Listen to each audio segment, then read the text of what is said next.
8월 28일 주일 예배를 경건하게 하나님 앞에 드리겠습니다. 여호와는 위대하시니 지극히 찬양할 것이요 모든 신들보다 경외할 것이며 만국의 모든 신들은 우상들이지만 여호와께서는 하늘을 지으셨음이로다. 아멘.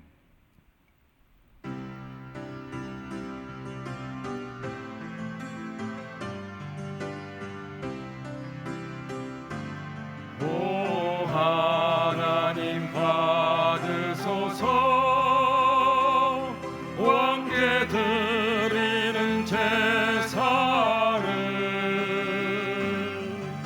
소리 높여 주님을 찬양해.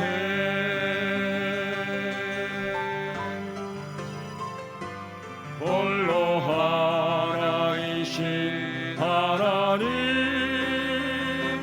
자녀된 우리 경배하고 나의 음과 찬양을 드리네. 할렐루야 할렐루야.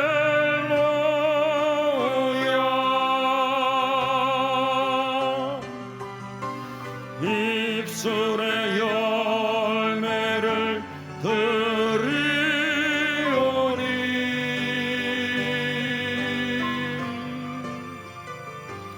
오 하나님 받으소서 왕께 드리는 제사를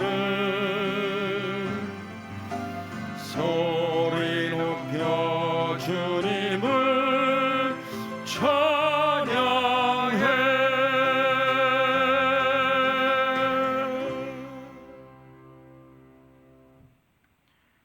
영원히 광대하시며 존귀와 권세가 충만하신 하나님 아버지, 오늘도 전능하신 하나님을 배웠고 하나님을 예배하는 자리로 불러주심에 감사와 찬양을 올려드립니다. 하나님의 크신 능력과 위엄을 예배하며 나아가는 이 시간, 우리의 마음과 정성을 받아주시고 연락하여 주시옵소서. 하나님 아버지, 오늘 예배를 통하여 어느 곳에서나 순간순간마다 하나님의 역사와 귀하신 이름을 높이며 송축하며 살아가길 원하오니 이 시간 우리들에게 크신 은혜를 허락하여 주시옵소서. 예배를 받으시기에 합당하신 하나님 아버지, 한 주간도 우리들에게 알게 모르게 지은 죄들을 회개합니다. 이 시간 예수님의 보혈의 피로 우리를 정결케 하여 주시옵소서. 하나님 아버지, 오늘도 우리들의 찬양 목소리를 하늘 보좌에서 기뻐 받아주시기를 원합니다. 또한 우리의 기도가 향기로운 향이 되어 하나님께 상달되기를 소원합니다. 우리의 찬양과 기도에 함께 하시고 응답하여 주시옵소서. 또한 말씀이 우리들의 마음에 들려질 때 마음의 문을 열고 아멘으로 화답하며 하나님께 더 가까이 가는 은혜가 있게 하여 주시옵소서. 예배의 시종을 하나님께 온전히 맡기오며 예수님의 이름으로 기도드리옵나이다. 아멘.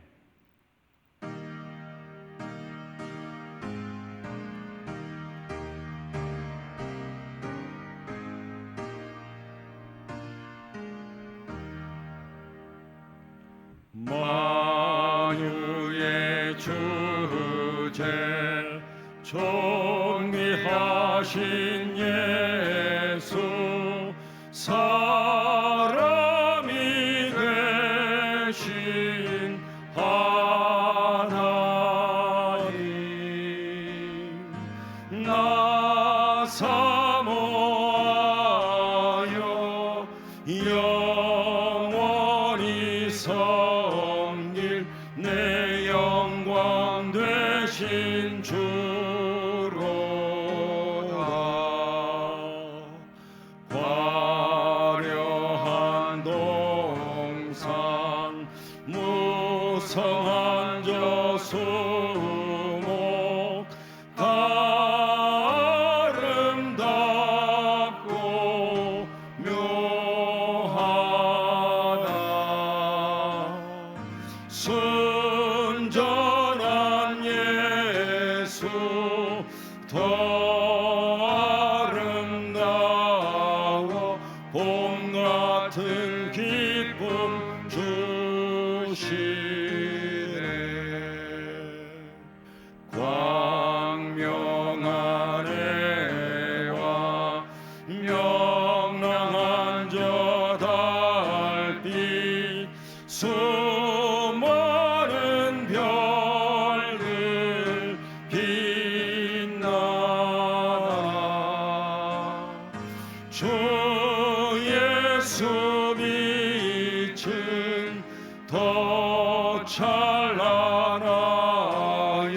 참 비교할 수 없도다.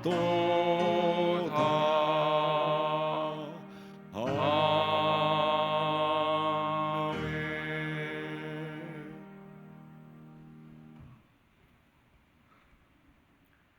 나는 전능하신 아버지 하나님 천지의 창조주를 믿습니다. 나는 그의 유일하신 아들 우리 주 예수 그리스도를 믿습니다. 그는 성녀로 잉태되어 동정녀 마리아에게서 나시고 본디어 빌라도에게 고난을 받아 십자가에 못 박혀 죽으시고 장사된 지 사흘 만에 죽은 자 가운데서 다시 살아나셨으며 하늘에 오르시어 전능하신 아버지 하나님 우편에 앉아 계시다가 거기로부터 살아있는 자와 죽은 자를 심판하러 오십니다. 나는 성령을 믿으며 거룩한 공교회와 성도의 교제와 죄를 용서받는 것과 몸의 부활과 영생을 믿습니다. 아멘.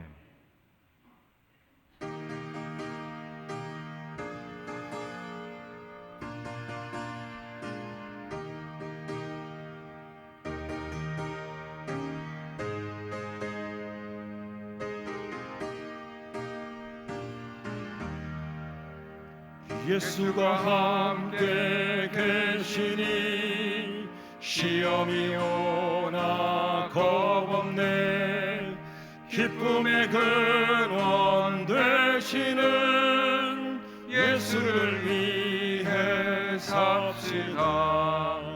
날마다 주를 섬기며 언제나 주를 기리고 그 사랑 안에 살면서 딴 길로 가지 맙시다.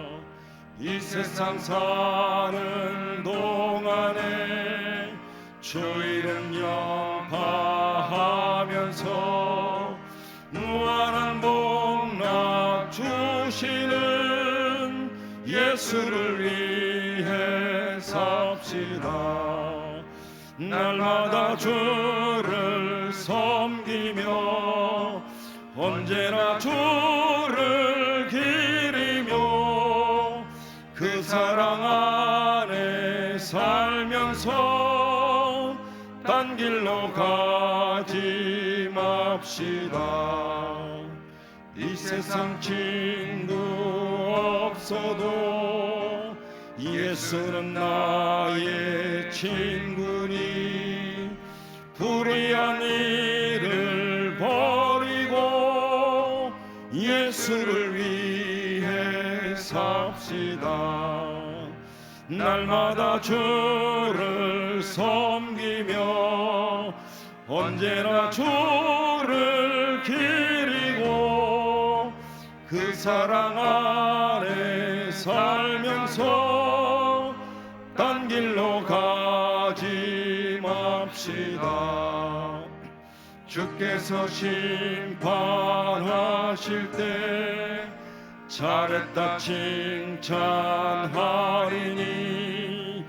이러한 상급 받도록 예수를 위해 삽시다. 날마다 주를 섬기며 언제나 주를 기리고 그 사랑 안에 살면서 딴 길로 가지 맙시다.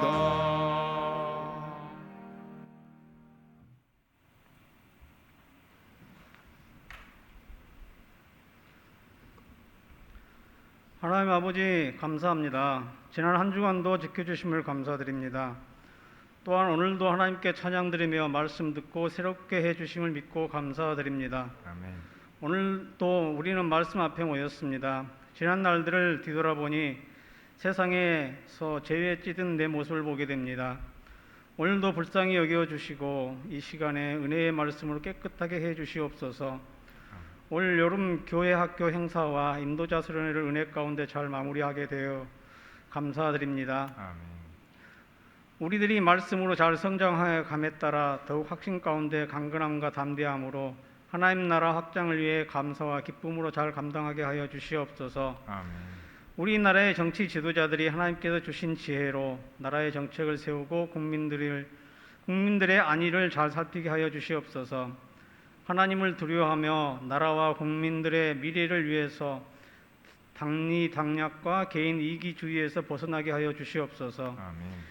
이 세계는 이상기후 현상과 각국 이웃나라와 나라 사이의 이해 충돌과 폭력과 전쟁으로 위기에 처해 있습니다. 하나님께서 창조하신 이 땅을, 사람에게 위임하신 이 땅을 깨끗하게 잘 가꾸고 보살피며 다음 세대를 위해서 잘 보존하며 살아가게 하여 주시옵소서. 아멘. 세상에 사는 우리들이, 세계의 모든 사람들이, 직업인들이, 정치인들이 하나님을 두려워하며 미래를 위해, 인류의 평화를 위해서 일하게 하여 주시옵소서. 아멘. 무분별한 개발로 환경 파괴를 멈추게 하여 주시고, 이웃 나라와 이해 충돌도 하나님의 지혜로 화평하게 하여 주시고, 헛된 야욕으로 다툼과 전쟁이 그치게 하여 주시옵소서. 아멘. 이 시간 하나님의 말씀을 대언하시는 이정현 담임 목사님을 성령님께서 함께해 주시옵소서. 이 시간도 성령님께서 비춰주심으로 은혜 받게 하여 주시옵소서. 영육간의 강건함을 주시옵소서. 아멘.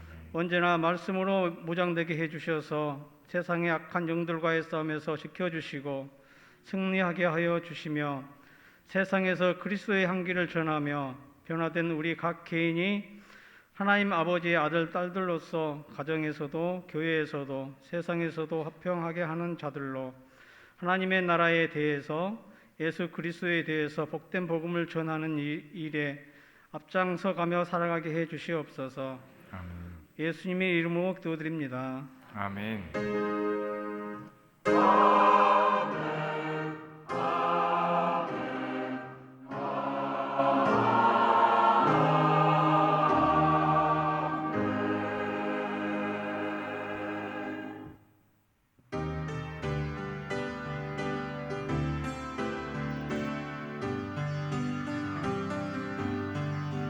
모든 영광을 하나님께,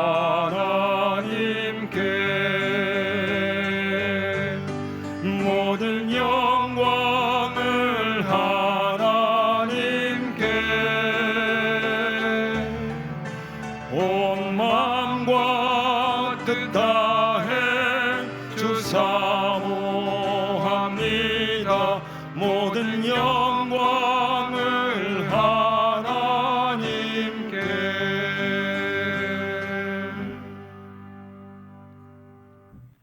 사랑과 은혜가 풍성하신 하나님 아버지, 언제나 말씀 위에 거하게 하시고 또 그 말씀대로 실천하며 살아갈 수 있게 인도하여 주심에 감사를 드립니다. 한 주간도 하나님께서 우리에게 허락하신 그 은혜에 감사하여서 마음과 정성을 다하여 준비한 예물을 올려드립니다. 하나님께서 기뻐 받아 주시옵고 친히 연락하여 주시옵소서. 하나님 아버지, 오늘도 귀한 예물을 드린 손길들을 기억하여 주시고 복 내려 주시기를 원합니다. 먼저는 직장과 사업장에 복 내려 주시옵소서. 맡겨진 일에 최선을 다하며 일하게 하시고 또한 그 일한 것에 대한 풍성한 결과들을 얻게 하시고 언제나 하나님께 감사와 영광을 올려드리는 일들로만 가득 채워 주시옵소서. 그리고 가정에도 복을 내려 주시기를 원합니다. 세상의 기쁨이 아니라 성령님의 손길 안에 있어 항상 기쁨으로 가득한 가족 모두가 되게 하여 주시고, 말씀 안에서 늘 새롭게 깨달음으로 서로에게 감동과 은혜가 되는 관계로 발전되게 하여 주시옵소서. 자녀들에게도 함께하여 주시옵소서. 말씀 안에서 잘 자라나서 남보다는 남을 먼저 배려하고 섬기며 사랑하는 자녀들로 자라게 하여 주시고, 그 무엇보다 하나님을 사랑함으로 하나님의 기쁨이 되며 주변 사람들에게 사랑의 사람으로 기억되며 살아가는 은혜가 있게 하여 주시옵소서. 하나님 아버지, 우리가 드린 이 예물이 하나님의 나라를 위해 온전히 사용되기를 원합니다. 이 모든 것을 하나님의 영광을 위하여 귀히 사용하여 주시옵소서. 감사를 드리며 거룩하신 예수님의 이름으로 기도드리옵나이다. 아멘.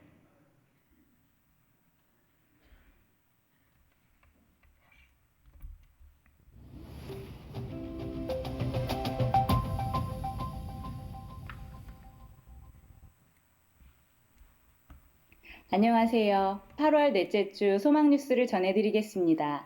첫 소식입니다. 구역 인도자 수련회를 은혜 가운데 잘 마쳤습니다. 이번 주 담임 목사님의 일정은 29일 종합행정타운 건축위원회 모임, 29일부터 30일 총회 임원회 부부 수련회가 있습니다. 은혜롭고 지혜롭게 잘 감당하도록 위하여 기도를 부탁드립니다. 2부 예배 후 노년부 모임이 있습니다. 2022년의 주제는 회복 그리고 성장이고 7월부터 9월의 주제는 때를 얻든지 못 얻든지 복음을 전파하라입니다. 이번 회기에는 한 사람에게 복음을 전파하여 모쪼록 그들을 구원할 수 있기를 바랍니다. 필리핀 뚜마나 교회에서 건축 중에 있는 교회를 위하여 무기명으로 1,000만 원을 헌금해 주셨고 또 몇 분의 성도님이 410만 원의 헌금을 해주셔서 1,410만 원의 헌금을 추가로 송금하였습니다. 세워질 교회를 위하여 지속적으로 기도해 주시고 도와주신 분들에게 하나님의 은혜와 복이 충만하시기를 바랍니다. 추석을 맞이하여 다음 주일에 바자회 농산물을 교회 마당에서 선주문 판매합니다. 많은 관심과 참여 부탁드립니다. 하반기 어머니 기도회가 9월 7일부터 시작됩니다. 양육반을 모집합니다. 자세한 내용은 1층 게시판을 확인해 주시기 바랍니다. 3부 예배 시 새가족 수료식이 있습니다. 축하해 주시기 바랍니다. 홍광표 성도님, 안미경 집사님이 장남 홍성우 군의 결혼식에 오셔서 축하해 주심에 감사한 마음으로, 민병일 장로님, 장명성 권사님이 범사에 감사한 마음으로, 장세위 집사님이 어머니의 팔순 생신을 맞이하여 감사한 마음으로 떡을 제공해 주셨습니다. 감사합니다.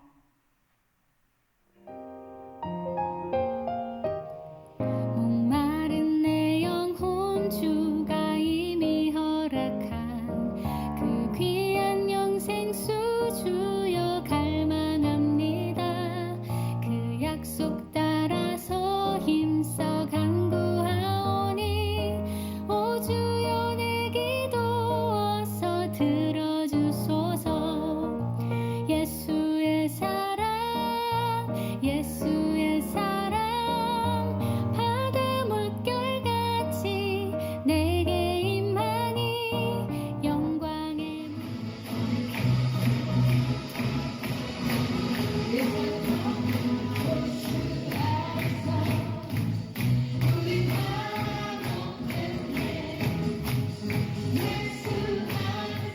서 내 영혼의 기쁨 한량없도다. 주 내게 약속한 큰 빛 내려주시려 은혜의 저구름 건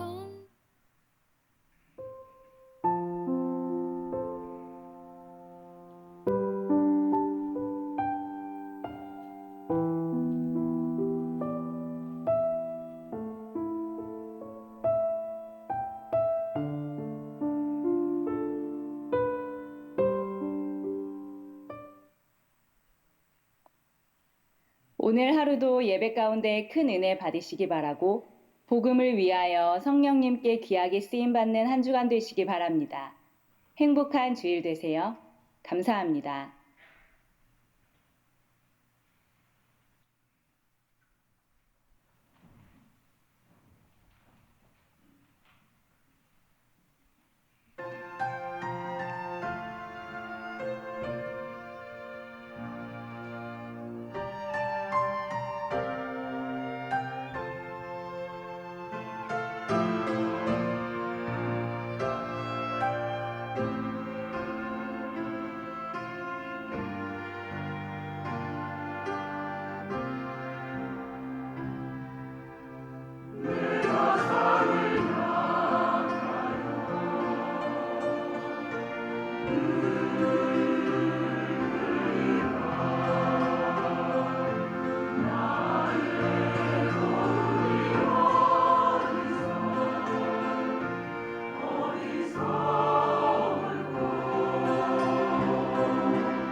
오늘은 그 사도행전 13장, 14장을 중심으로 해서 하나님 말씀을 살펴볼 것인데, 우선 본문의 말씀으로 사도행전 14장 19절부터 28절까지만 제가 봉독하겠습니다.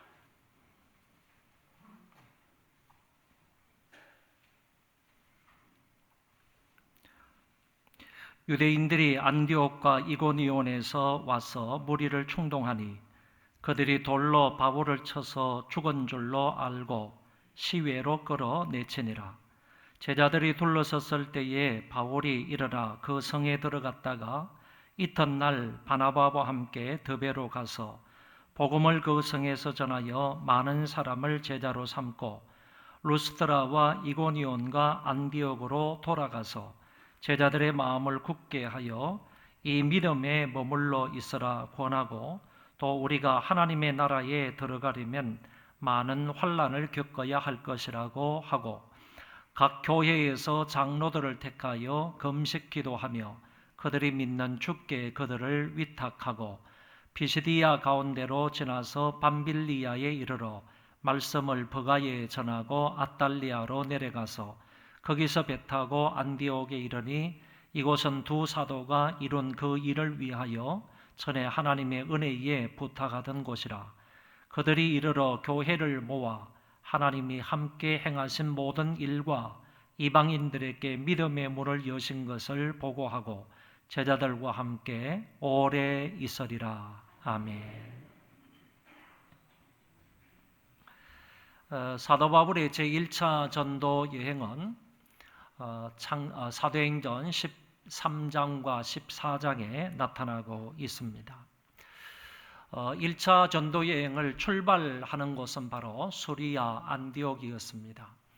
이 수리아 안디옥 교회에는 성경 말씀을 보면 선지자들과 교사들이 많았다, 이렇게 표현되어 있습니다.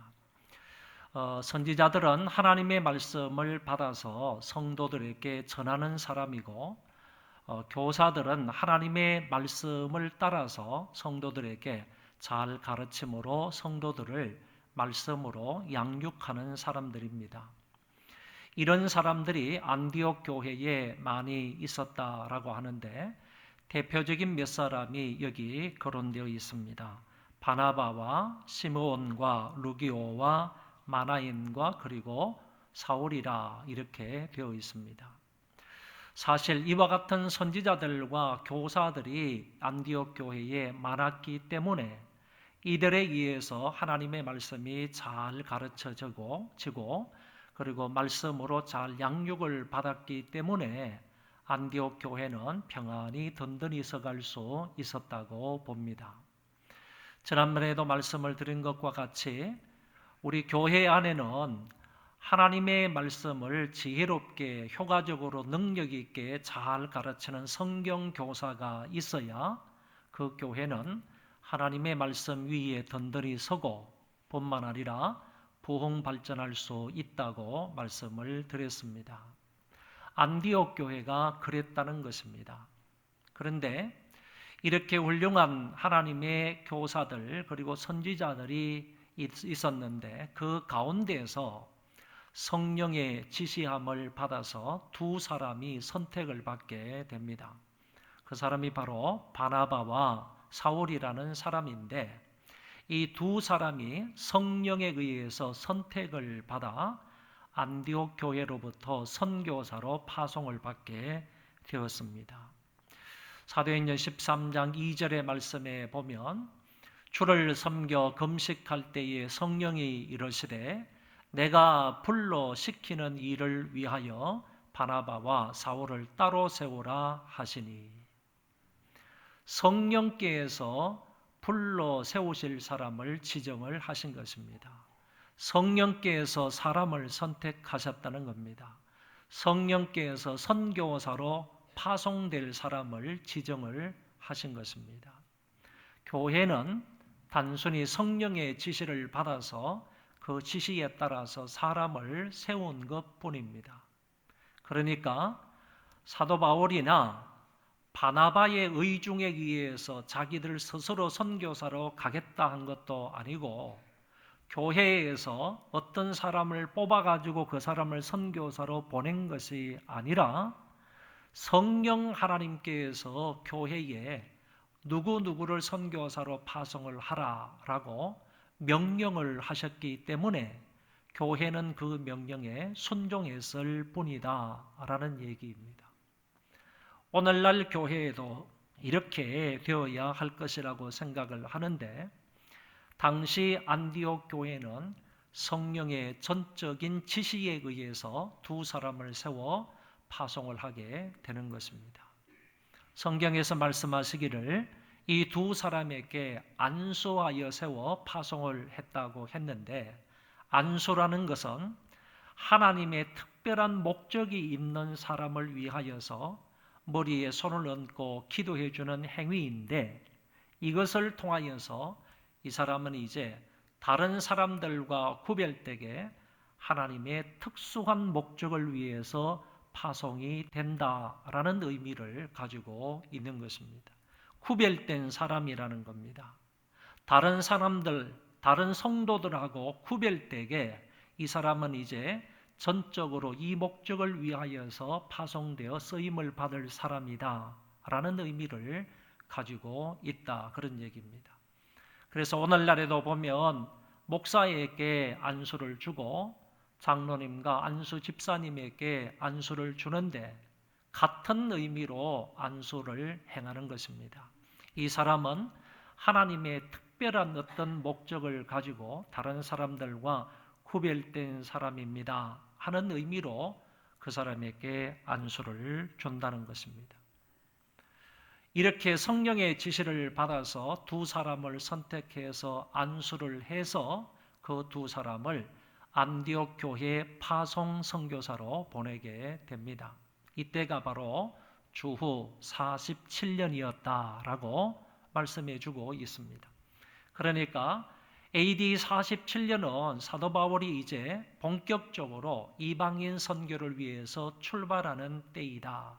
돌아오는 때는 AD 49년이기 때문에 적어도 사도 바울은 지금부터 시작을 해서 근 3년 동안 소아시아 지방을 다니면서 복음을 전하게 된다라는 말씀입니다.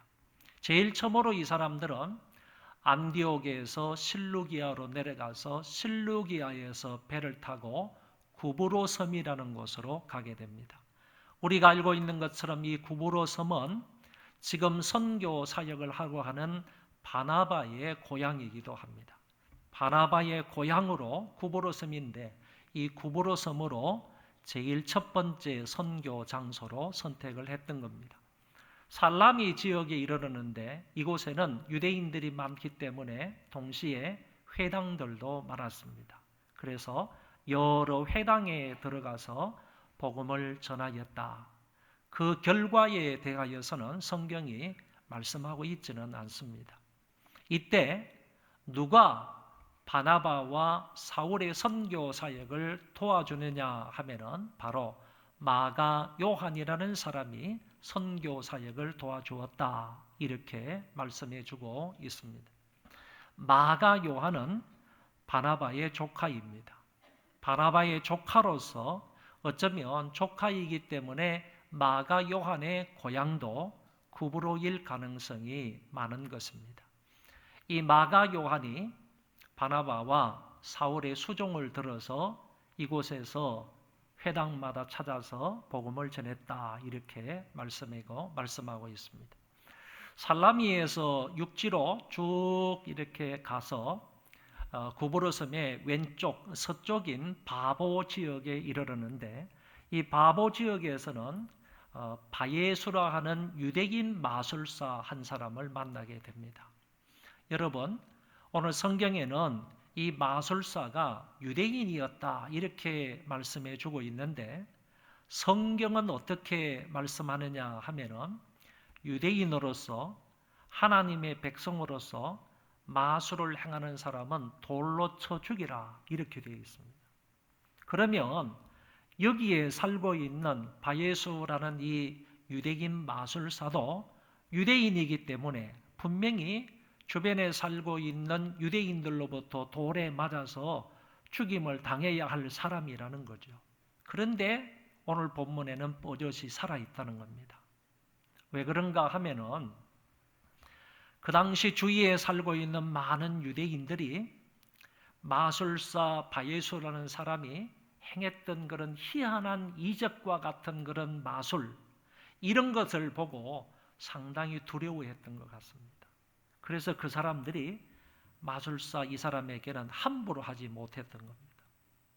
유대인의 법에 의하면, 하나님의 말씀에 의하면 하나님을 믿지 않는 사람이라, 유대인이기는 하지만 하나님 여호와를 믿지 않고 마술을 행하는, 귀신의 능력에 따라서 희한한 일들을 행하는 그런 사람이기 때문에 돌로 쳐 죽임을 당하는 것이 마땅했지만은, 그럼에도 불구하고 돌에 맞아 죽지 않은 이유는 자기가 행하는 어떤 희한한 마술들을 통하여서 유대인들을 은근히 급박했지 않았겠는가, 이렇게 생각할 수가 있습니다. 그런데 이 바보라는 지역에서 바울이 누구를 만나게 되는가 하면은 총독 서기오 바울, 자기 이름과 똑같은 한 사람, 권세 있는 사람을 여기에서 만나게 됩니다. 이 총독 서기오 바울이라는 사람은 이 지역의 유지였습니다. 이 지역을 통치하는 그런 서기관이었습니다. 그렇기 때문에 이 사람의 영향력은 대단히 크다라고 볼 수 있는데, 이 사람은 복음에 대해서 상당히 관심이 있었습니다. 예수님에 관하여서 상당히 관심이 있어서 이 지역에 바울이라는 사람 일행이 왔다라는 얘기를 듣고 그 사람을 초청해서 복음을 듣기로 하는 것입니다. 복음을 가르치려고 하고, 그리고 복음을 전파하려고 하고, 예수 그리스도의 십자가와 부활을 그 서기오 바울에게 얘기하려고 하는데, 누가 방해를 하느냐 하면은 마술사 바예수라는 사람이 방해를 하는 겁니다. 총독 서기오 바울이 예수를 믿지 못하도록 바울이 전하는 복음을 자꾸 가로막으면서 방해를 했다, 그런 얘기입니다. 그래서 바울이 참다 못해서 이 사람을 강하게 책망을 했습니다. 너는 거짓과 악행이 가득한 자요, 마귀의 자식이요, 모든 의의 원수다, 이렇게 말을 하면서 주의 바른 길을 굽게 하기를 그치지 못하겠느냐. 내가 말하는 것, 이게 바른 길인데 너는 왜 이 의의 길을 굽게 하느냐라고 하면서 책망을 했고, 그러면서 마지막으로 너는 앞을 보지 못하는 맹인이 되리라. 여기에서는 내가 맹인이 되어 얼마 동안 해를 보지 못하리라. 즉시 안개와 어둠이 그를 덮어 인도할 사람을 두루 구하는지라. 그러니까 바울이 이 바예수 마술사를 이렇게 강하게 책망을 했더니만은 그 즉시 이 사람이 그냥 눈이 멀어져 버린 겁니다. 맹인이 되어 버렸습니다. 앞을 덧없는 사람이 되고 말았다라는 얘기입니다. 이것을 보고 총독 서기오 바울이 예수를 믿게 되는 거예요. 앞에는 예수님에 관한 그런 복음을 좀 들었습니다. 그리고 나서 이 사도 바울에 의해서 희한한 이적이, 내가 보는 앞에서 이런 이적이, 사람의 눈이 그냥 가려지는, 맹인이 되는 이런 역사를 보고 나서 이 총독 서기오 바울이 예수를 믿고 구원을 받게 되었다, 그런 얘기입니다. 바보에서 있었던 이와 같은 사건을 두고 이 펠톤이라는 사람이 이렇게 얘기를 합니다. 멋있는 말을 했어요.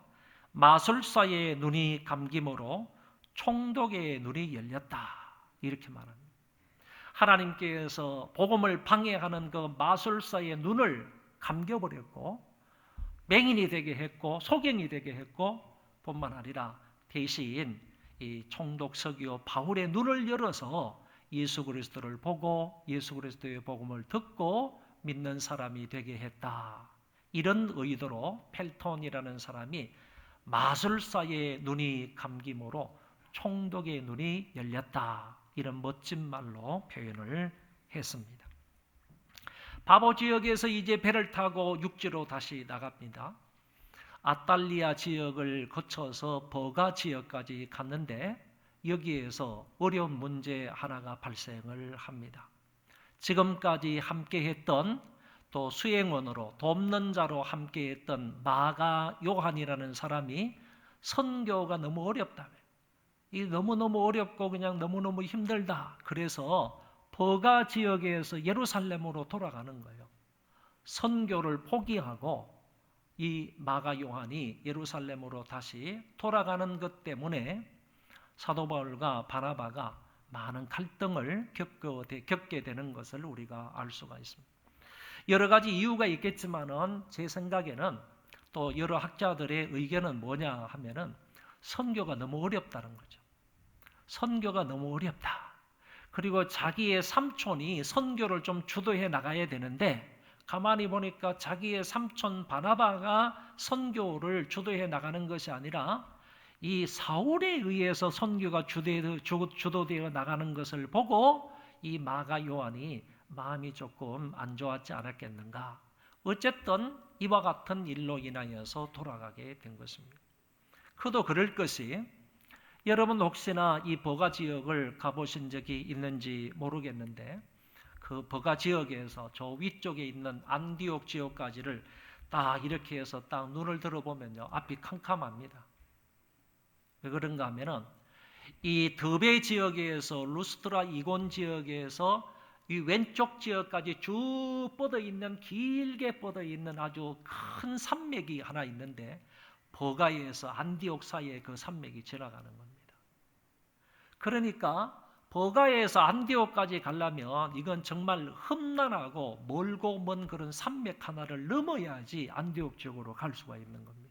그러니까 위쪽 지역에 가서 전도를 하려면 반드시 이 타우로스라는 산맥을 넘어야 된다는 겁니다. 그래서 아마도 이 버가 지역에서 그 선교 사역을 하기 위해서 이제 이 산맥을 넘어야 되는데 들리는 소리는 이 산맥 안에는 여러 강도들도 많고 그다음에 또 도둑들도 많고 그래가지고 생명의 위협도 느낄 수 있다. 이런 얘기들이 많이 들리니까 야, 선교가 참 어렵구나. 이 만만치 않은 일이구나. 그래서 선교를 포기하고 이 버가 지역에서 마가 요한이 예루살렘으로 돌아갔을 것이다. 이렇게 생각을 한다는 것입니다. 저도 여기 버가 지역에서 안디옥까지 이제 집차를 타고 올라가 봤는데 정말 험난한 계곡. 그런 계곡 올라갔다 내려갔다 막 이렇게 비탈길을 갔다가 막 이렇게 해서 지프차로 넘어가는데도 6시간이라고 그랬습니다. 그러니까 사도 바울 일행은 그 당시에 길도 좋지 않았을 것이고 타고 갈 수 있는 것도 마땅치 않았을 것이고 그러니 이 산을 넘어서 저 안디옥까지 가려면 얼마나 고생스러웠을 것인가 생각해 볼 수가 있죠. 이제 버가 지역을 넘어가 가지고 안디옥 지역으로 갑니다. 안디옥 지역에 가가지고 2주 동안 연속적으로 회당에 가서 복음을 전합니다. 여기 있는 지역들 가운데에서요, 비시디아 안디옥도 있고 오른쪽에 수리아 또는 시리아 안디옥이 있지 않습니까? 이 수리아 안디옥은 이 수리아 지역의 수도입니다. 그리고 그 왼쪽 편에 있는 더베, 이 루스트라, 이고니온, 안디옥, 버가, 아탈리아 이 전 지역을 통틀어서 제일 큰 도시는 안디옥이에요. 비시디아 안디옥이에요. 그러니까 비시디아 안디옥에는 굉장히 큰 도시입니다. 이 도시에 가서 2주간 동안 전도를 하게 되는데 역시 회당에 들어가서 이제 복음을 전합니다. 근데 회당에 들어가서 복음을 전하는데 이 설교 내용이 사도행전에 쭉 나와 있는데 간단하게 4부분으로 나누어서 제가 여러분들에게 말씀을 드리면 이렇습니다. 그는 먼저 가서 아브라함부터 시작해가지고 다윗까지의 이스라엘의 역사를 그 회당에 모여있는 사람들에게 쫙 나열을 합니다. 여러분 지금 회당에 모여있는 사람들은 유대인이지 않습니까? 그 유대인 앞에서 사도 바울이 아브라함부터 역사를 쫙 나열을 하고 다윗까지를 얘기를 한다는 겁니다. 역사가 몇 년인 줄 아세요? 1000년입니다. 1000년. 1000년 동안의 이스라엘의 역사를 그들 앞에서 쫙 얘기를 하고 나서 요 1000년 동안의 역사를 근거로 해서 이 메시지를 근거로 해서 두 번째, 예수 그리스도가 이 예언을 따라서 이 세상에 오신 하나님의 아들이다 이거예요. 하나님의 아들이 여기에 나와 있는 요 범위 속에 있는 요 예언의 말씀을 따라서 온 하나님의 아들 메시아이다. 그러면서 그 하나님의 아들 메시아는 그리스도의 그 십자가와 부활에 관해서 강조를 하면서 설교를 했다라는 얘기이고요. 이어서 이 예수로 말미암아 우리는 죄 사함을 받고 의롭다함을 받을 수가 있다. 이 사실을 강조해서 말을 했으며 마지막 부분에 가서는 하박국 선지자의 말씀을 인용해서 너희가 믿지 않음으로 멸망을 받을까 조심해라 하는 이 말씀으로 설교를 마치게 되는 것을 볼 수가 있습니다. 핵심된 바울의 메시지가 뭐냐라고 하면 구약에 예언되어 있는 그 분이 구약에 예언되어 있는 오실 메시아가 바로 누구냐라고 하면 그분이 바로 예수 그리스도이다. 이 예수 그리스도를 믿으면 구원을 받고 영생을 받고 심판에 이르지 아니하지만은 이 예수 그리스도를 믿지 않는 사람들은 다 멸망을 받을 거다. 이렇게 설교를 했다 그런 얘기입니다. 첫 번째 안식일 날에 설교를 했었는데 너무너무 아주 히트를 치는 그런 설교를 했기 때문에 모든 성도들이 아우성을 치면서 말하기를 이번 주에 참 은혜 많이 받았는데 다음 주 안식일에도 와가지고 우리에게 이런 말씀을 전해주세요 라고 했던 겁니다. 그래서 사도 바울이 2주 연속 피시디 안디옥 회당에서 설교를 합니다. 두 번째 안식일이 되었습니다. 그때 가가지고도 바울이 아주 유창한 그런 설교를 했던 것입니다. 그런데 2주 연속적으로 설교를 하고 난 이후에 반응은 여기 있는 것처럼 두 가지 반응으로 나타났다 그런 얘기입니다. 반응 1번은 뭐냐 하면은 비방하고 방해하는 유대인 그룹이 생기게 되었습니다. 그리고 반응 2는 그 바울의 복음 전도를 듣고 믿고 구원을 받고 기뻐하면서 하나님을 찬송하는 그런 무리가 생겨나게 되었다라는 것입니다. 여러분 오늘날도 마찬가지지만은 성경 당시에도요 복음을 전하면 전할수록 항상 듣는 사람들 무리 가운데는 두 가지 반응이 일어난다는 거예요. 그 복음에 대해서 정말 선택된 사람들은 복음을 듣고 예수 그리스도를 믿고 구원을 받아 기뻐하면서 하나님 앞에 영광을 돌리지만은 그렇지 못한 사람은 항상 반대하게 되어 있는 핍박하고 한란을 가하게 되어 있다라는 얘기입니다. 두 번째 안식일에 설교했을 때 이런 두 가지 반응이 일어났는데 어떤 반응이 더 우세했었는가 하면은 반응 1번이 더 우세한 거예요. 비방하고 사도 바울의 그 복음 전도를 방해하고 박해했던 그런 유대인 그룹이 더 우세했던 겁니다. 이 사람들이 일어나 가지고 사도 바울 일행을 막 핍박하고 비방하고 이렇게 못된 말들을 쏟아냈습니다. 그래서 그 핍박을 피해서 안디옥에서 그 다음 지역인 이고니온 지역으로 내려가서 복음을 전합니다. 이고니온에서는요 정말 성경에 나와 있는 것들을 살펴보면 많은 이적과 표적을 행하였다 그랬습니다. 다른 지역에서 이적과 표적을 행한 것보다도 훨씬 더 많이 이고니온 지역에서 이적과 표적을 행하였다. 여러분 이적과 표적은 그것으로 끝나면 의미가 없습니다. 아무리 큰 이적이고 아무리 큰 표적이라 할지라도 이적 자체에는 의미가 없다는 거예요. 이적을 통하여서 누구를 믿으라는 얘기인가 하면은 예수 그리스도를 믿으라는 얘기입니다. 그러니까 희한한 이적이 일어나게 되면요. 이적이 일어나면 이거를 보고 정말 하나님이 살아계시는구나. 하나님께서 우리를 구원하시기 위해서 예수 그리스도를 보내셨구나. 예수님이 우리의 구세주구나. 예수를 믿어야지 우리가 사는구나. 이런 마음을 가지고 표적을, 이적을 보며 예수를 믿는 데까지 나아가야 된다는 겁니다. 표적 뒤에, 이적 뒤에 감추어져 있는 복음이, 진짜 복음이 뭐냐라고 하면 그것이 바로 예수 그리스도는 구원자이다 이겁니다. 표적만 보고 이적만 보고요, 예수 그리스도를 안 믿으면 이 표적과 이적은 자기에게 유익되는 게 하나도 없다는 거예요. 하나도 없다는 거예요.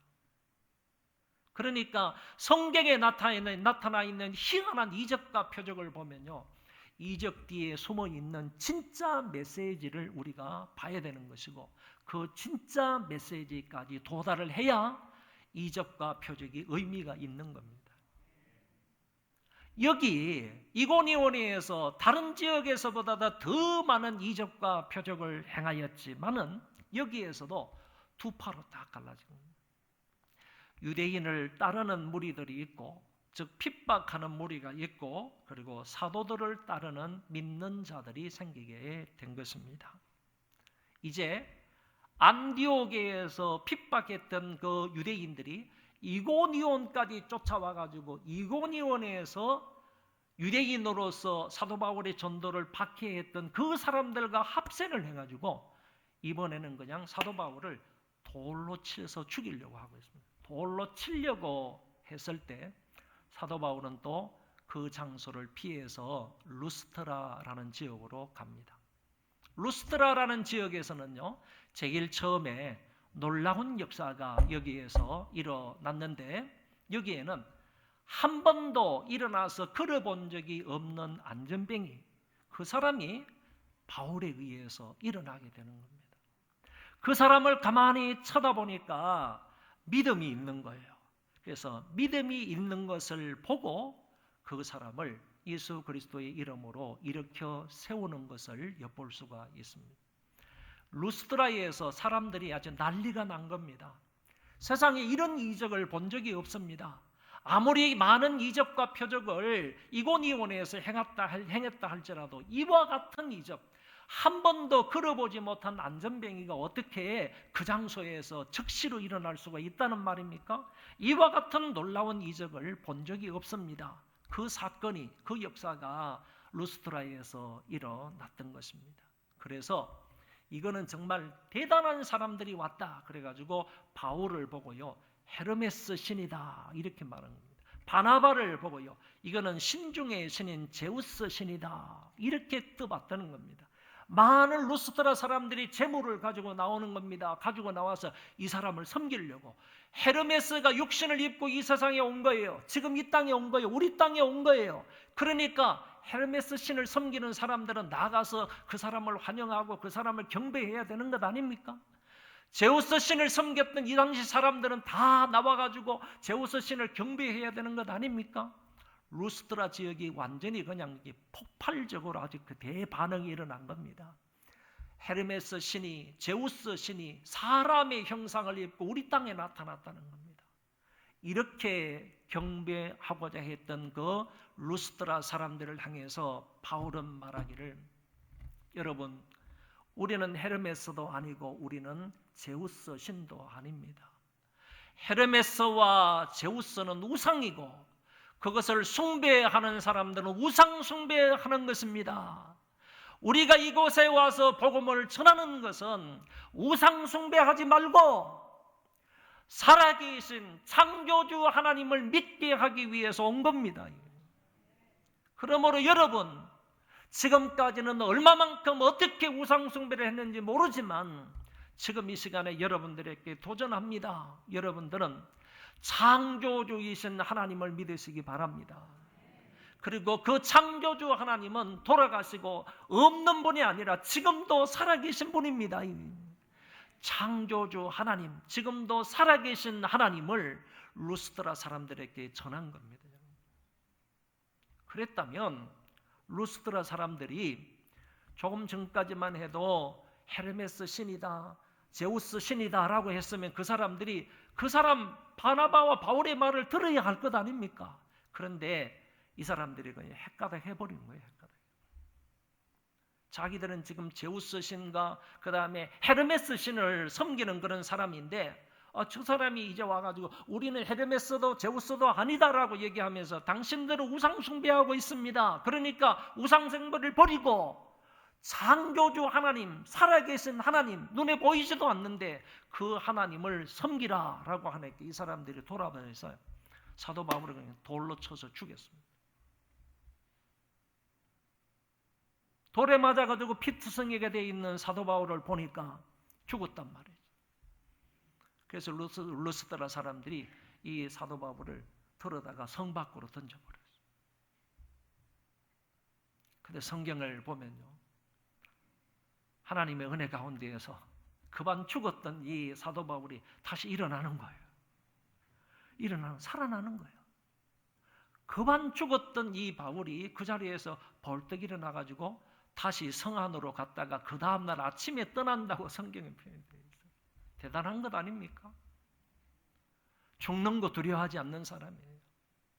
죽음 이거 두려워하지 않는 사람이에요. 그리고 어쩌면요, 바울의 신앙은요, 내가 이제 사역을 출발했는데 내가 저 로마까지 가서 전도해야 할 사람인데 하나님께서 나를 여기서 죽게 하시겠느냐? 하나님이 그러실 분이 아니라. 그래서 이 사람이 그 벌떡 살아나가지고 그 성 안으로 들어갔다가 그 다음날 아침에 어디로 가느냐? 더베로 가는 거예요. 여러분, 더베 지역에 가서는 사도 바울이 어떤 사역을 하는지 많이 기록되어 있지는 않습니다. 단 중요한 말이 나오는데 여기에서는요, 많은 사람을 제자로 삼았다. 할렐루야. 이게 정말로 중요한 말이죠. 예수님께서 성천하시기 전에 너희는 가서 모든 족속으로 제자를 삼으라 그랬잖아요. 그래서 사도 바울은 이 말씀을 기억하고 있는 겁니다. 모든 족속으로 가서 제자를 삼으라. 그래서 드베 지역에서는, 다른 지역에서도 제자를 삼았지만은 드베 지역에 가서는 많은 사람을 예수 그리스도의 제자로 삼았다. 이렇게 이제 말씀을 하시고요. 이 드베 지역에서 바울, 바나바와 함께 다짐하기를, 우리가 지금까지 적어도 몇 년에 걸쳐서 이렇게 쭉 와서 복음을 전파했는데 다시 한번 우리가 복음을 전했던 지역으로 다시 되돌아가면서 성도들이 어떻게 신앙생활을 하고 있는지 한번 돌아보자. 이렇게 서로 얘기가 되어서 더베 지역에서 역으로 다시 되돌아오게 되는 거예요. 더베에서 루스드라, 이고니온, 안디옥, 다시 타우로스 산맥을 넘어서 버가, 아탈리아에서 배를 타고 이쪽에 있는 실루기아로 돌아올 때는 구부로 섬을 들리지 않는 거죠. 아탈리아에서 곧장 배를 타고 실루기아에 내려서 실루기아에서 육로로 안디옥 교회까지 도착을 했는데 그때가 바로 AD 49년이다. 3년 만에 바울은 자기를 파송했던 안디옥 교회로 다시 돌아온다. 그런 얘기입니다. 그러면 여기에서 돌아올 때 중요한 일을 두 가지 합니다. 돌아오면서 교회들을 돌보면서 그냥 온 것이 아니라 아주 중요한 사항을 두 가지 하는데, 첫 번째는 성도들을 격려하고 권면을 한다는 겁니다. 여러분들, 하나님 나라에 들어가려면 많은 고난을 받아야 됩니다. 이 당시에는 예수 믿는 것부터, 예수 믿는 것이 시작되면 그때부터 환난도 똑같이 받는 거예요. 외부로부터 고난도 똑같이 받는 거예요. 교회에 다닌다, 교회에 들어갔다 그러면 그때부터 시작해서 생명의 위험을 받는 거예요. 그러니까 이 당시는 교인이 된다라고 하면 그때부터 환난과 핍박을 각오하는 거예요. 죽는 것도 각오해야 되는 거예요. 왜냐하면 처음이니까요. 예수 믿는 게 처음이니까요. 처음에 예수를 믿게 되면 주위로부터 이런 환난과 핍박을 받는 것은 당연하다라고 생각하는 거예요. 바울이 다니면서 교인들을 모아놓고요. 여러분, 하나님 나라에 들어가려면 많은 고난을 받아야 됩니다. 인내하십시오. 그래도 끝까지 인내하는 사람이 구원을 받습니다. 권면하는 거죠. 하나님의 말씀으로 그들을 양육하는 겁니다. 여러분, 주님께 꼭 붙어 있기를 바랍니다. 주님에게서 떨어져 나가지 말고 주님에게 꼭 붙어 있어야지 열매 맺는 삶을 삽니다. 죄송합니다. 옛날에 우리 이석준 목사님이 여기에서 설교를 할 때 제가 그 말을 듣고 깜짝 놀랐던 것이 하나 있어요. 그게 뭐냐 하면은, 그래서 제가 막 자료를 막 찾아봤거든요. 여러분, 다른 모든 꽃들은요, 나비라든지 벌이라든지 이런 것들이 와가지고 수정을 해줘야 열매를 맺어요. 그 수정이 없을 때는요, 인간들이 막 수정을 해주잖아요. 막 이렇게 뭘 묻혀가지고 이쪽에 막 벌 행세를 하는 거죠. 사람들이 막 수정을 시켜줍니다. 그래야지 열매를 맺을 수 있기 때문이라는 거죠. 그런데 포도나무 가지는요, 포도나무 가지에 열매를 맺는다 그랬잖아요. 그 포도나무 열매는요, 포도꽃은요, 포도꽃은 너무 작아가지고요, 벌들이 수정을 못 시킨대요. 나비도 수정을 못 시킨대요. 사람도 수정을 못 시켜요. 자가 수정을 한대요. 자가 수정을 한대요. 그러니까 이 포도나무 가지는요, 가지는 반드시 예수님에게 붙어 있어야지 열매를 맺을 수 있다 그랬잖아요. 예수님을 떠나서는 절대로 열매를 맺을 수 없다는 말이 바로 그런 말이에요. 그러니까 외부적인 것으로 수정이 돼가지고 포도가 달리는 게 아니라니까요. 포도는 어떻게 달리느냐 하면은 원둥치로부터요, 영양분과 모든 것을 공급받으면서 그것에 의해서, 그 영양분에 의해서 수정이 돼가지고 자가 수정을 한대요. 자가 수정이 돼야 포도 열매가 맺는다는 거죠. 포도 열매가 맺는다. 뒤에 그 샤인 머스켓 맞나요? 샤인 머스켓이라는 그 포도나무 4그루를 심어놨는데요. 제가 그것을 유심히 관찰을 해봤어요. 유심히 관찰을 해보니까 진짜요, 포도나무 꽃에는요, 벌들이나 나비들이 달라붙는 경우가 없어요. 벌들이 오질 않아요. 근데 그게 열매를 맺더라니까요. 얼마나 많이 맺혔는지 몰라요. 조금 있으면 따먹을 거예요. 무슨 얘기를 하는가 하면은요, 저와 여러분은 예수님을 떠나서는 절대로 열매 맺지를 못한다는 거예요.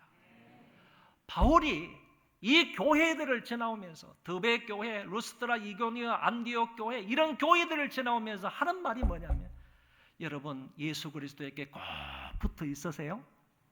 이렇게 얘기를 한다는 거예요. 이거를 가르치고 이걸 권면했다는 거지. 주께 붙어 있어야 됩니다. 주님께 붙어 있어야 됩니다. 이런 얘기를 주께 붙어 있으라고 바울은 가는 곳곳마다 권면을 했다. 두 번째는요, 가면서 또 거저가는 것이 아니라 교회를 조직하네요. 이 가운데에서 예수를 잘 믿고 연장자가 되어 있는 그런 분들을 뽑아가지고 장로로 세우는 거예요. 장로를 세워서 안수기도 해주고 그 사람들로 하여금 교회를 잘 다스리도록 했다. 오늘 성경에 그렇게 말씀하고 있는 것입니다. 이 두 가지 일을요, 돌아오면서 하는 거예요. 이것도 몇 개월이 아니라 몇 년에 걸쳐서 하는 거죠. 돌아오면서 오랫동안 이 일들을 가는 곳곳마다 교회에서 머물면서 이 사역을 하는 거예요. 그리고 나서 아탈리아에서 배를 타고 실루기아까지 오고 걸어서 다시 안디옥 교회에 도착을 해서 교인들을 모아놓고 이렇게 보고를 하는 겁니다. 성경을 한번 보시면요, 이렇게 되어 있습니다. 한번 같이 읽어볼까요? 시작. 그들이 이르러 교회를 모아 하나님이 함께 행하신 모든 일과 이방인들에게 믿음의 문을 여신 것을 보고하고. 할렐루야. 바울은 내가 바보 지역에 가가지고 막 눈을 멀게 했던 일, 이런 걸 얘기하지 않았습니다. 안디옥 지역에 가가지고 막 복음을 전파했던 사람들이 아주 뭐 그냥 아멘 뭐 많은 사람들이 예수를 믿었습니다. 이런 얘기보다는 내가 무엇을 했습니다. 내가 이적을 행하였습니다. 내가 몇 사람을 전도했습니다. 내가 나면서부터 안전뱅이 된 사람을 일으켰습니다. 내가라는 말을 한 번도 안 쓰는 거예요. 배신에 뭐라 그랬습니까? 하나님이 함께 행하신 모든 일 그랬습니다. 하나님이 하신 일을 얘기했다니까. 하나님이 하신 일. 내가 한 일이 아니라 내 업적을 말하는 것이 아니고 하나님이 나를 통해서 하신 일을 얘기했다니까요. 이방 사람들에게 믿음의 문을 여신 것을 얘기했습니다. 누가요? 하나님이 이방 세계에 들어가서 문을 여신 것, 복음의 문을 열고 믿음의 문을 여신 것에 대해서 사람들 앞에서 보고를 했다. 자기 자랑한 게 아닙니다. 그리고 자기 업적을 말한 게 아닙니다. 그것을 보고한 게 아니라는 겁니다. 하나님께서 나를 통하여 하신 일을 얘기했습니다. 하나님의 일을 했다, 얘기했다. 저와 여러분도 어떤 일을 말하거나 보고할 때요, 다 하나님이 하셨습니다. 또 하나님께서 함께 해주셔서 전도할 수 있었습니다.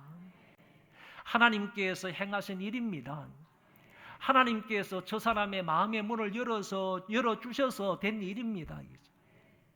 나를 빼고요, 하나님께서 하셨다고 이런 말을 함으로 하나님 앞에 영광을 돌릴 수 있는 우리 모두가 되시기를 바랍니다. 마지막 부분을 보면요, 결론으로 제가 이렇게 써놨습니다. 다 보여주세요. 보면 바울은 중요한 도시 중심의 전도를 했다라는 것, 우리가 이건 눈으로 봐도 확인할 수가 있습니다. 두 번째로 많은 사람을 제자로 삼아서 그들 가운데 아주 훌륭한 사람을 장로로 뽑아서 장로로 하여금 교회를 치리하게 했다. 이게요, 오늘날 우리 장로 제도의 기원입니다. 구약 성경에도 장로라는 말이 많이 나와요. 그리고 사복음서에서도 장로라는 말이 많이 나와요. 그런데 그것이 우리 오늘날 장로의 기원이 아니고, 오늘날 우리 장로교회의 장로의 기원은 사도행전 14장의 말씀이에요. 그러니까 여기 말씀에 근거해서 오늘 우리는 장로 제도를 두고 장로로 하여금 교회를 치리하게 한다라는 것이 왔다 하는 사실을 아시기를 바랍니다. 세 번째, 사도 바울은 갈 때마다요, 딴 이야기 안 했습니다. 자신의 철학적인 지식이나 이런 얘기한 것이 없고요, 오로지 예수 그리스도의 십자가와 부활을 전파함으로 이 사실을 믿는 사람은 구원을 받고 영생을 받지만은 믿지 않는 사람은 멸망하게 될 거다 하는 복음을 전했습니다. 이렇게 복음을 전함으로 인해서 이 지역에요, 2년 반 동안 다니면서 구부로 섬에도 교회가 세워졌고요, 아탈리아 버가 지역에도 교회가 세워지고, 버가 지역에 가면 지금도 터가 있습니다. 교회 터가 있습니다. 그리고 안디옥 지역에 말할 것도 없고, 이고니온, 루스트라, 드베 지역, 이런 소아시아 남쪽 지방의 아시아 지역에 최초로 이제 이방인 교회들이 많이 생겨지게 되었다. 그러면서도 바울은 말하기를 다 하나님께서 하셨습니다. 이런 말로 영광을 돌리는 모습을 저와 여러분이 볼 수가 있습니다. 저와 여러분도요, 이 바울과 바나바처럼 하나님 앞에 이렇게 멋지게 전도하는 일에 쓰임을 받는 자들 다 되시기를 주의 이름으로 축원합니다. 다 일어나셨어요. 찬송하겠습니다.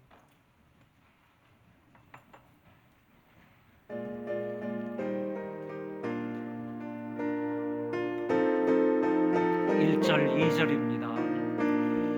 빈들의 마른 풀같이 시들은 나의 영혼, 주님의 약속한 성도 간절히 기다리네. 강물음의 마른 땅에 단비를 내리시는 성령의 단비를 부어 새 생명 주옵소서. 반가운 빗소리 들려 산천이 춤을 추네. 봄비로 내리는 성령 내게도 주옵소서. 강물음의 마른 땅에 단비를 내리시던 성령의 단비를 부어 새 생명 주옵소서. 다같이 오늘 말씀을 생각하며 동성으로 기도하겠습니다.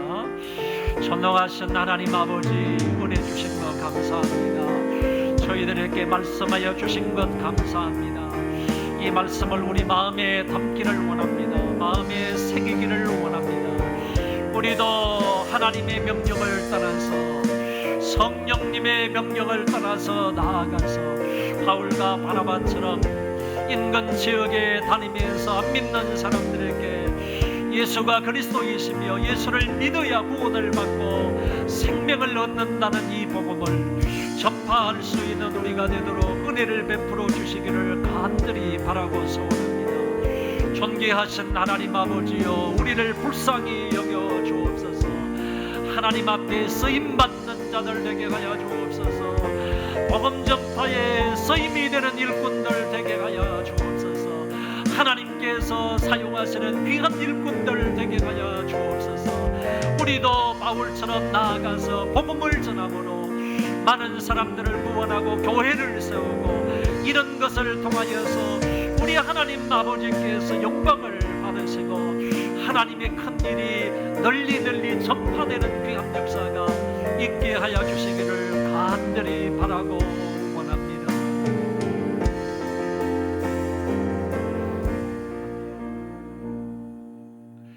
교회의 머리가 되시는 우리 주 예수 그리스도의 은혜와 하나님 아버지의 그 만극하신 사랑하심과 성령님의 교통하심이 오늘 모여서 함께 예배를 드리며, 그리고 가정에서 유튜브로 예배를 드리는 모든 형제 자매들 머리 위에와 저희들 자손 만대 위에와 이 나라 이 민족과 세계에 흩어져서 하나님을 섬기는 모든 주의 권속들 머리 위에 이제로부터 영원토록 함께 있을지어다. 아멘.